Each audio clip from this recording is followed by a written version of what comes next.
First of all, I'd like to thank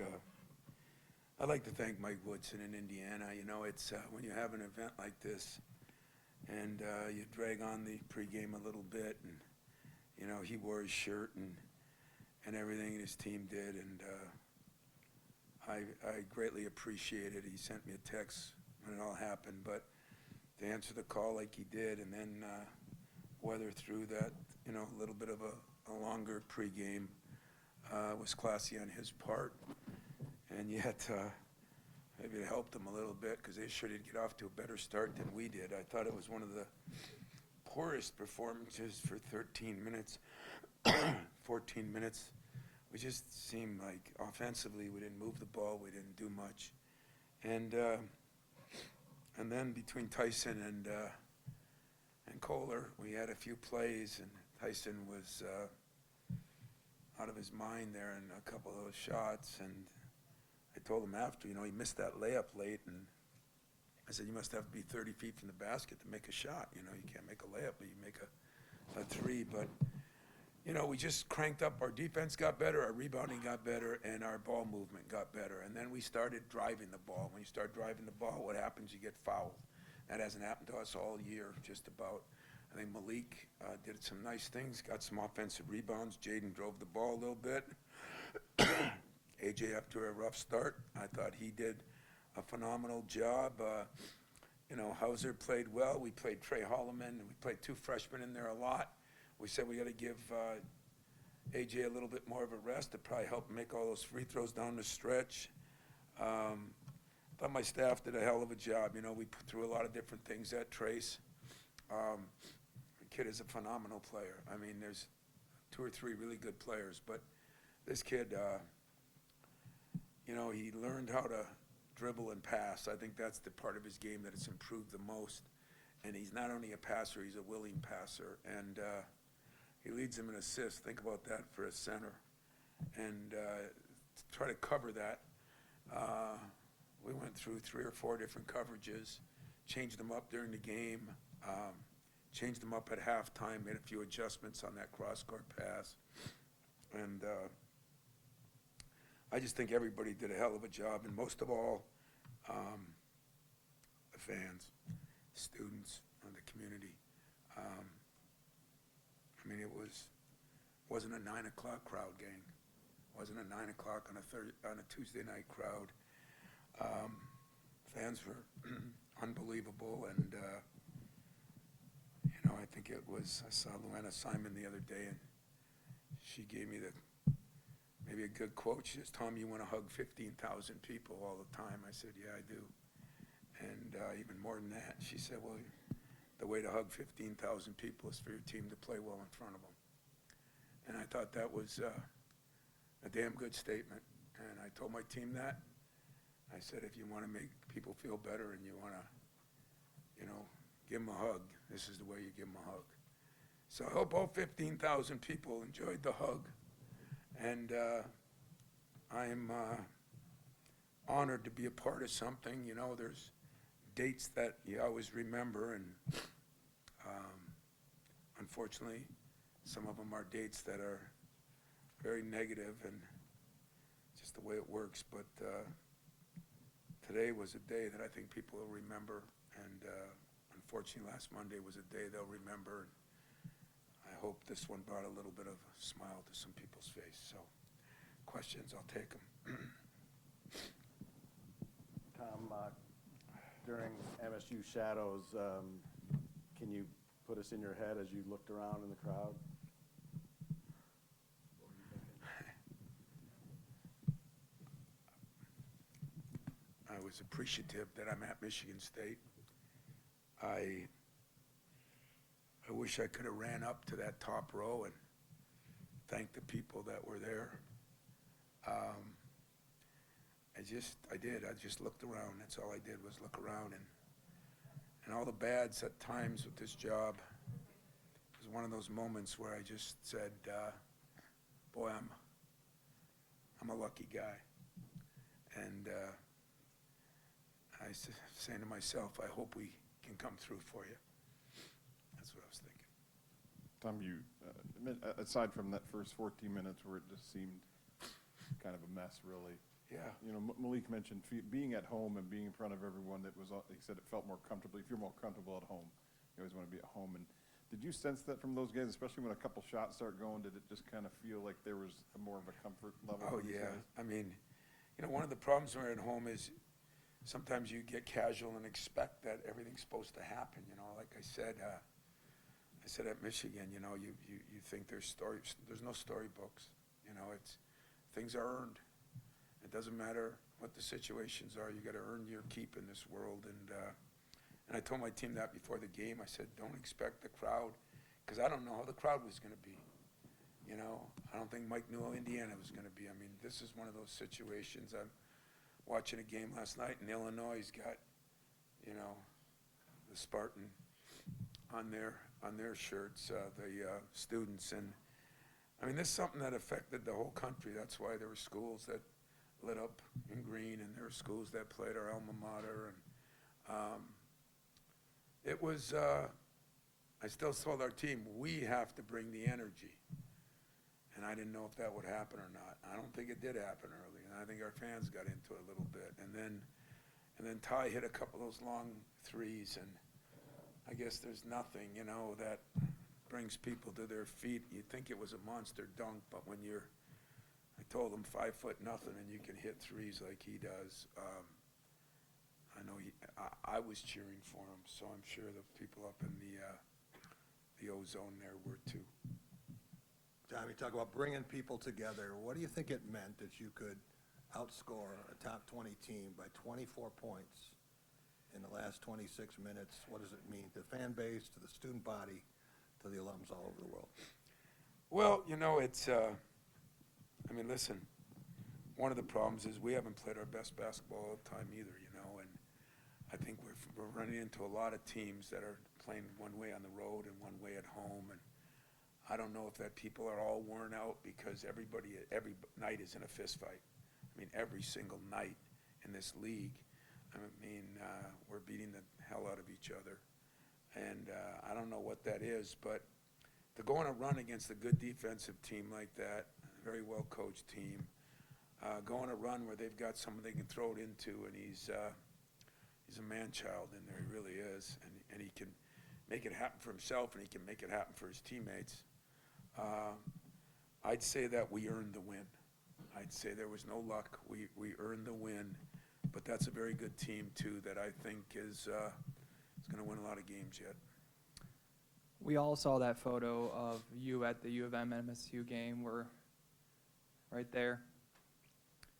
At the very end of the game, we saw what looked like the same emotion. Can you take us into that moment as you guys won that game tonight here? You know, I swear to you, I was just happy for our people. I really was. I was happy for our team, but I was happier for our students. You know, some of them are scared to go back into the classroom. Some of them are worried about going into the dorms. Some of them are, you know, I tried to walk the campus today.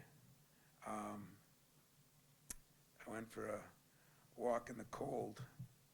My buddy Wickens back there, and you know, just want to make people feel comfortable, you know. And I thought, here's 1-2 hour period where maybe they forgot about all the things that they've had to deal with, and they got a chance to enjoy, and that's what sports sometimes can do. It doesn't take away all the pain, but it's like a little aspirin maybe for a couple hours. So I was just thinking of those people, and I just kept looking up at that top row. You know, Al McGuire once said, when the corners in an arena are filled, you're okay, you're good. So I think it was our marketing people back there that did a hell of a job, our fans did a hell of a job, and our players did. And then those are the people that deserve all the credit on this. Tom, Jackson and Maudie each had their own separate stretches of 4 or 5 minutes doing a bunch of good stuff that doesn't show up in the box score and really got the crowd involved in too. What was your reaction to each of them going out there and putting that on display? Well, you know, Jackson, as Miles was sitting by me, and I said, you know, he's got some Zach Randolph in him. And he says, yeah, he's got all those moves and put people in the blender and this and that. And just like Zebo, I'm not sure he can jump over a, Zebo was a phone book, Jackson, it might be this piece of paper. And then he blocked, what's the name, shot, and I looked back, and I think Miles thought I was lying. But you're right, I think he made some great plays. One where he caught the ball and kicked it out. Well, I don't know how he caught the ball. I don't know if we hit a 3 or a 2. I think Joey might have hit one. But, you know, I thought that Marty's blocks and his rebound where he just absolutely annihilated Joey. I mean, it was awesome, you know. I mean, it was, I think Joey will have a little black eye. That'll be pretty cool, you know, and self-inflicted wound kind of, you know, by the home team. And it just, you know, those things matter. And you know what I love about this place? That's what's supposed to matter to Michigan State, the little blue-collar things that mean something. And Marty, in his own way, he didn't do a lot of other things, but he did some things in that critical time that made a difference. Yeah, how do you bottle that? Because that's obviously not just with Marty. I mean everything here. Because Yeah. when you have the emotion of the moment, it's the longer period that, you know, how do you kind of keep them playing at a high level Well, emotionally? I think for the first time, you saw a decent rotation. Let me look at the minutes here before I brag. You know, Joey played a little bit too many minutes, and Ty. But other than that, we kept it under 30. We got a rotation. We got Pierre in the game again, and I think that'll help. He's going to make some shots. We got Trey the 10 minutes we thought we would. Malik, I thought I was going to get him to 27 or 8. He got to 24. Jaden, you know, I think we were fresher. I think if we have a substitution pattern, we can keep some energy. And that was the one thing I've been complaining about. I mean, I don't know what Malik's stats were. 2 for 7, 6 for 6 from the line, 5 rebounds, 10 points. Doesn't look over impressive, but I thought he did some great things, and he cut out and didn't get a rebound a couple times, but he did his job. I said we get better when he gets better. I hate to put all the pressure on him, but I really believe that in my heart.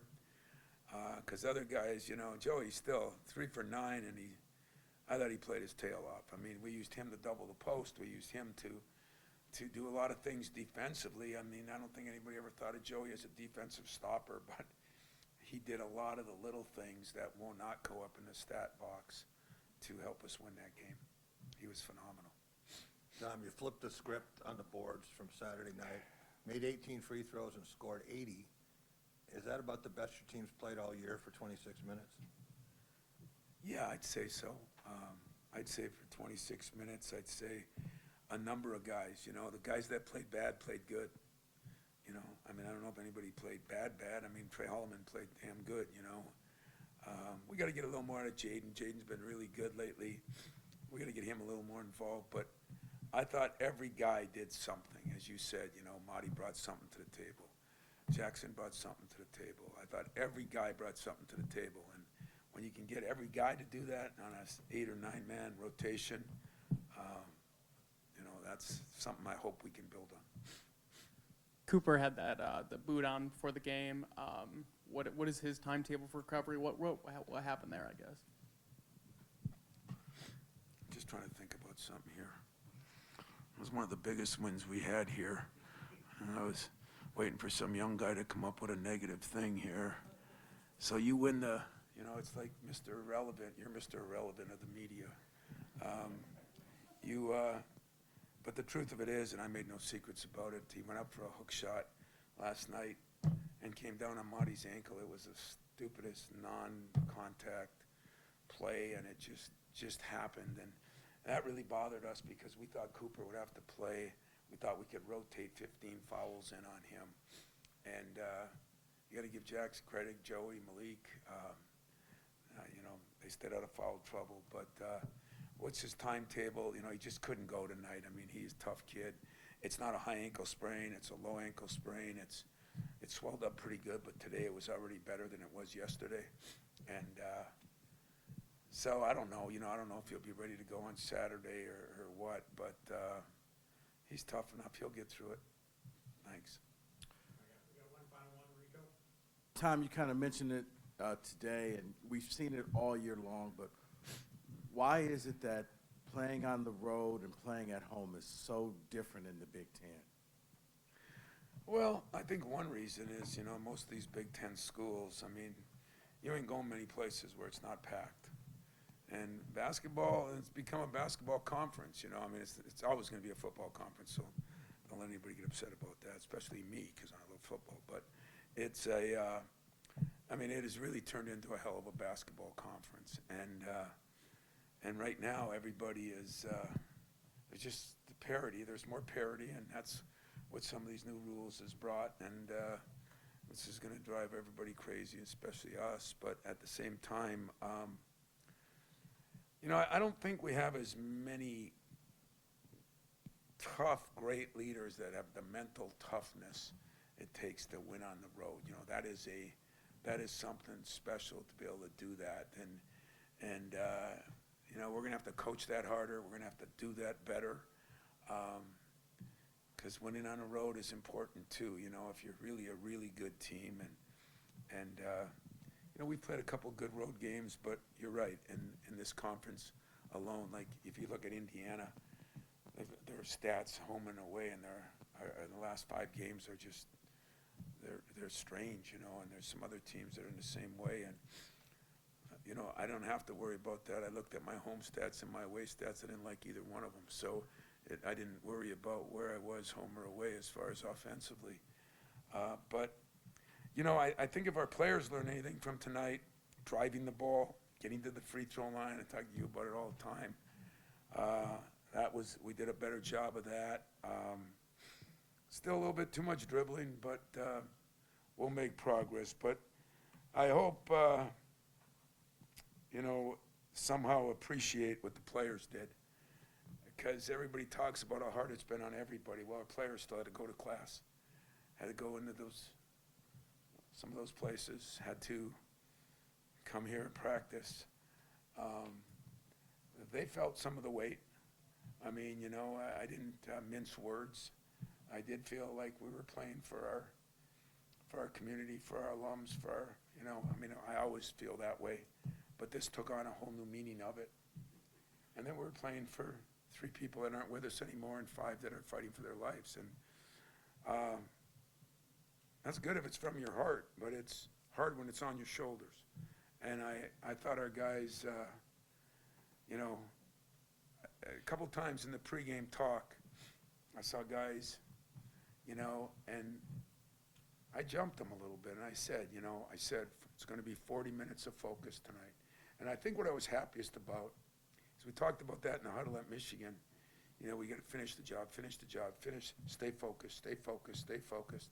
Easier said than done.